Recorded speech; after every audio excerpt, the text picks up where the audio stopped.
नमस्कार साथियों, जल्दी से जुड़ जाइएगा। ये एक बार मैं पुनः उपस्थित हूँ हिंदी का प्रैक्टिस सेट लेकर के। इम्पोर्टेंट 25 क्वेश्चन हैं और एक रिवीजन जैसा है, एक बूस्टर के जैसा है आपके लिए, जो आपका कल एग्ज़ाम होने वाला है ग्रुप सी के लिए। तो एक ये बूस्टर वीडियो होने वाला है, आपकी तैयारी को बूस्ट करने वाला है। तो अगर आप तक अभी नहीं जुड़े हैं तो चैनल से जुड़ जाइएगा जल्दी से ही। और अगर आप पहली बार चैनल पर विजिट कर रहे हैं तो सब्सक्राइब भी कर लीजिएगा साथ ही, और अपने दोस्तों के साथ साझा भी कर दीजिएगा। ठीक है दोस्तों, चलिए शुरू करते हैं। इसमें देखिए जो पहला क्वेश्चन है, विद्यार्थी के लिए सही संधिविच्छेद चुनिए। विद्यार्थी के लिए सही संधिविच्छेद क्या होगा? तो ये इंपॉर्टेंट क्वेश्चन तो है ही, बहुत बार पूछा भी गया है पूर्वानी परीक्षाओं में। तो विद्यार्थी के लिए सही जो संधिविच्छेद होगा, विद्याधन अर्थी होगा। क्या होगा?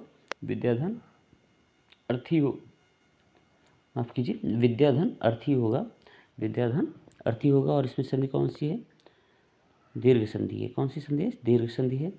बढ़ते हैं आगे। निम्नलिखित शब्दों में से तद्भव शब्द को पहचानिए। निम्नलिखित शब्दों में से तद्भव शब्द को पहचानिए। तो इसमें देखिए प्रस्तर क्या है? तत्सम है। तैल भी तत्सम है। पौत्र भी तत्सम है। आपको तद्भव शब्द ढूंढना है तो तद्भव शब्द कौन सा है? जामुन जो है वो तद्भव शब्द है। कौन सा? जामुन। ठीक है। जामुन का जो तत्सम होता है वो क्या होता है? जम्बू फल होता है। क्या होता है? जम्बू फल। ठीक, ये आपका तत्सम होता है। पशु शब्द का विशेषण क्या है?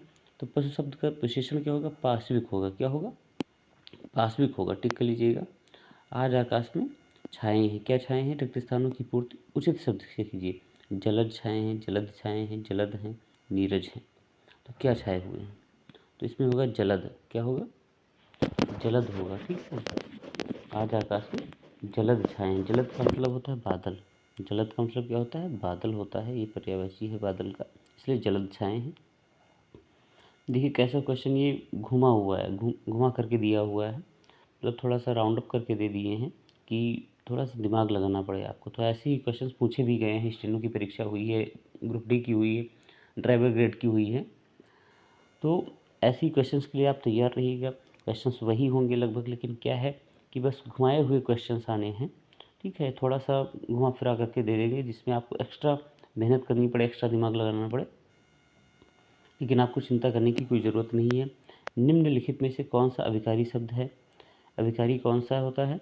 अव्यय होता है, संज्ञा होता है, विशेषण होता है, सर्वनाम होता है।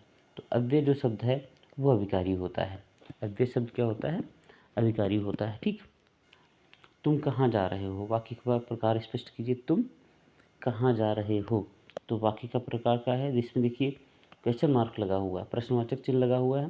तो ये विधिवाचक तो नहीं है, निषेधवाचक नहीं है, विस्मयवाचक नहीं है। कौन सा है? प्रश्नवाचक ही होगा। ठीक, टिक लीजिएगा। निस उपसर्ग से बना शब्द निम्न में से कौन सा है? निस उपसर्ग से, निशेष है, नीलेश है, निस्तेज है, या विशेष है। तो इसमें आपका डी विकल्प सही होगा। ठीक, डी विकल्प आपका बिल्कुल सही है। दोस्तों, धोबी शब्द का स्त्रीलिंग रूप है। धोबी शब्द का स्त्रीलिंग रूप क्या होगा? धोबीना होगा, धोबिने होगा, धोबिन होगा, या धोबिनी होगा।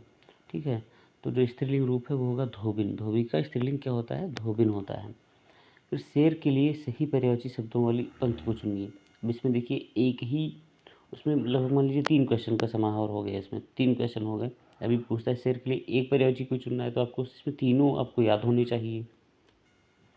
केसरी है, शार्दूल है, मृगेंद्र है, केसरी अहेरी मृगेंद्र, केसरी पंचानन मृग, केसरी पंचानन मृगेंद्र होगा। तो इसमें कौन सा आपका बिल्कुल विकल्प सही है ये आपको देखना है। तो केसरी, शार्दूल और मृदंग, ये जो विकल्प है पहला वाला, ये तीनों किसके हैं? ये शेर के पर्यायवाची हैं। किसके हैं? शेर के पर्यायवाची, सिंह के पर्यायवाची हैं। ठीक, और बाकी बाकी ये नहीं है। बाकी देखिए मृग इसमें लिखा हुआ है, इसमें अहेरी लिखा हुआ है, इसमें पंचानन भी आ गया है, और मर्गेंद्र लिखा हुआ है। तो विकल्प आपका ए सही है। नेक्स्ट है बेड़ा पार होना। बेड़ा पार होना मतलब योजना में क्या होता है? सफल होना। क्या हो जाता है? योजना में सफल होना। ठीक, जैसे हम क्या उम्मीद करते हैं? हम उम्मीद करते हैं कि आप सभी का हाई कोर्ट परीक्षा में बेड़ा पार हो जाएगा, अंतिम चयन आपका हो जाएगा, आप सफल हो जाएं, आपकी योजना जो आपने बनाई है उसमें क्या हो जाए? सफल हो जाए। ठीक। नेक्स्ट दोस्तों, दशानन में कौन सा समास है? दशानन में कौन सा समास है? 11वें नंबर का क्वेश्चन है। तो 10 हैं आनंद जिसके, किसके होते हैं? रावण के। 10 हैं आनंद जिसके मतलब रावण तो यहाँ पर भी 10 नहीं प्रधान है ना आनंद प्रधान है। प्रधान क्या है? रावण प्रधान है। रावण है, तीसरा पद है।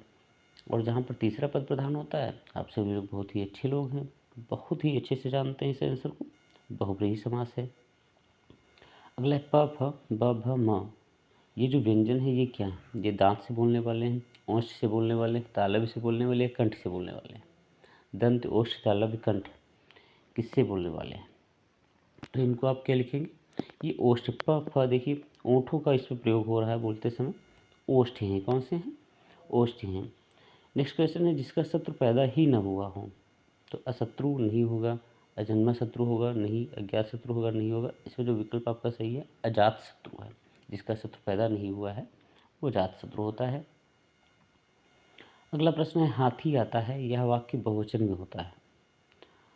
तो इसका क्या होगा? हाथियों आता है, हाथी आते हैं, हाथी आते हैं या हाथे आते हैं। तो इसका जो सही विकल्प है, हाथी का बहुवचन हाथी ही होता है, तो हाथी आते हैं। क्या हो जाएगा? हाथी आते हैं। अगला प्रश्न है गहरा शब्द का भाववाचक संज्ञा रूप क्या होगा? गहरा शब्द का भाववाचक संज्ञा रूप क्या होगा? गहरा, गहरानी, गहराई होगा, गहराना होगा, गहराई या गहरा। तो गहरा का भाववाचक संज्ञा का रूप क्या होगा? तो ये जो आपका विकल्प है गहराई, ए विकल्प आपका सही है। ये भाववाचक संज्ञा है। ठीक है दोस्तों, फिर बढ़ते हैं निम्नलिखित शब्दों में से विशेषण को पहचानिए। इनमें से विशेषण क्या है? ऐतिहासिक है, उपासना है, आश्वासन है या अपेक्षा है। तो ऐतिहासिक जो शब्द है वो क्या है? ठीक, ये क्या है? विशेषण है। जैसे कहा जाता है कि 15 अगस्त का दिन भारतीयों के लिए ऐतिहासिक दिन माना जाता है, ऐतिहासिक दिन होता है। तो दिन क्या है? ऐतिहासिक हो गया। ऐतिहासिक क्या हो गया? विशेषण हो गया। ठीक, ऐतिहासिक क्या होगा? विशेषण होगा। कृष्ण ने कंस को मारा, तो इस पर कौन सा कारक है? कृष्ण ने कर्ता नहीं होता है, कर्म को होता है। ठीक है, तो कर्ता और कर्म इसमें से आपका विकल्प सही हो जाएगा। कर्ता ने, इसका जो विभक्ति चिन्ह है ने है कर्ता का, और कर्म का क्या होता है? को होता है। क्या होता है? को होता है। तो कर्ता ने कर्म को मारा, मतलब कहने का अर्थ है कृष्ण ने कंस को मारा, कर्ता ने कर्म को। ठीक है, तो आपका विकल्प कौन सा सही हो जाएगा? सी विकल्प आपका बिल्कुल सही है। अगला प्रश्न है, आप देखिए खुद ही कर लेंगे। शुद्ध वाक्य चुनिए।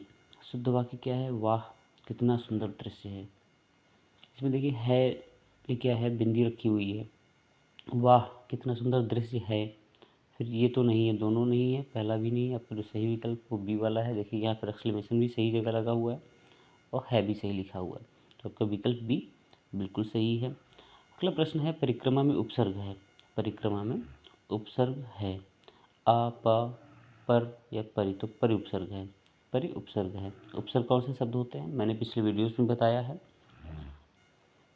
तो आप जानते भी होंगे। पाठिका शब्द में प्रत्यय क्या है? पाठिका शब्द में इका प्रत्यय है। ठीक है, पाठ और इका, तो पाठिका में इका शब्द जो है वो प्रत्यय है। ठीक, सी विकल्प बिल्कुल सही है। उत्तम पुरुष बताइए। पुरुष कितने होते हैं? उत्तम होता है, मध्यम होता है और प्रथम पुरुष होता है। तो उत्तम पुरुष कौन सा है? मैं है, तुम है, वे है या यह है। ठीक, तो इसमें से उत्तम पुरुष जो होगा वो मैं है। कौन सा है? मैं है। कौन सा? मैं और हम होते हैं। ठीक, मैं, हम, हमारा, मेरा, ये सभी क्या हैं? मुझे, हमें, ये सभी के ये उत्तम पुरुष में आते हैं। नेक्स्ट जो क्वेश्चन है दोस्तों, शुद्ध वर्तनी है। शुद्ध वर्तनी अत्यधिक, पांचजन्य, कवियत्री, वागर्थ, कौन सी इसमें से शुद्ध वर्तनी है? तो वागर्थ जो लिखा हुआ है वो शुद्ध वर्तनी, ये पंचजन्य होता है, तो ये नहीं है। अत्यधिक गलत लिखा है। कवियत्री होता है, ये भी गलत है। वागर्थ जो है वो शुद्ध वर्तनी है। तो देखिए दोस्तों, ये ज़्यादा क्वेश्चंस नहीं है, ज़्यादा टाइम भी नहीं है वीडियो का, तो आप पूरा वीडियो अंत तक ज़रूर देखिएगा। आपके लिए बहुत ही हेल्पफुल होने वाला है। एक रिवीजन जैसा हो जाएगा। आपका जो तैयारी चल रही है, आपकी तैयारी एक बूस्टर डोज की तरीके से वीडियो काम करने वाला है आपके लिए, तो जुड़े रहिएगा आगे और भी वीडियोज़ के लिए। आपको आज के दिन लगभग जीएस के भी प्रैक्टिस सेट कराए जाएंगे और अंग्रेजी के भी प्रैक्टिस सेट कराए जाएंगे। लास्ट डे है, और उसके बाद एक मतलब एक लिमिट होती है, और उस लिमिट के बाद आप आराम से थोड़ा फ्रेश माइंड में रहिए। उसके बाद कल आराम से पेपर देने जाइए और अच्छा पेपर आपका हो। इसका जो अगला क्वेश्चन है प्रैक्टिस सेट का, हर्ष का विलोम शब्द होता है।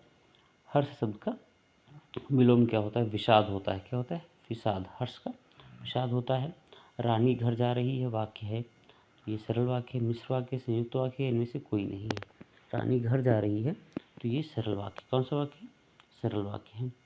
हमें पाप से घृणा करनी चाहिए, पापियों से नहीं। ये जो घृणा है इसमें, ये क्या है? संज्ञा है, सर्वनाम है, क्रिया है, ये क्रिया विशेषण है। तो ये संज्ञा है। क्या है? संज्ञा शब्द है ये। ठीक, हमें नहीं, माफ़ कीजिए, हमें पाप से घृणा करनी चाहिए। घृणा करनी चाहिए, घृणा करना हो गया तो ये आपका क्या हो जाएगा? ये आपका हो जाएगा क्रिया हो जाएगा। ठीक है, क्रिया शब्द हो जाएगा आपका। ठीक, तो दोस्तों ये 25 प्रश्न हैं।